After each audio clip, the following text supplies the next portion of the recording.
Dieu est un Dieu de forteresse, mais aussi un Dieu de faiblesse. Il suffit de lire les psaumes et vous verrez comment le roi David alterne entre des moments où il se sent fort, proche de Dieu, et des moments où il se sent faible, abandonné de Dieu.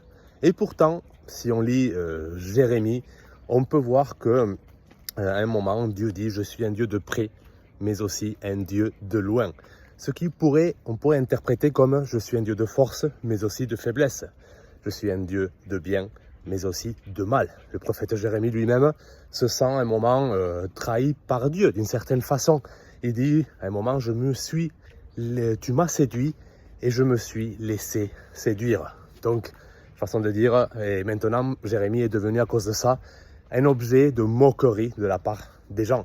Donc on peut imaginer que Jérémie en ce moment il se sent pas, il se sent pas en force, avec la vitalité, avec la forteresse de Dieu. Non, il se sent plutôt avec la faiblesse de Dieu. C'est pour ça qu'il affirme ça. Mais pourtant, malgré se sentir avec la faiblesse de Dieu, il continue à savoir que Dieu est avec lui. C'est Dieu qui a provoqué ça.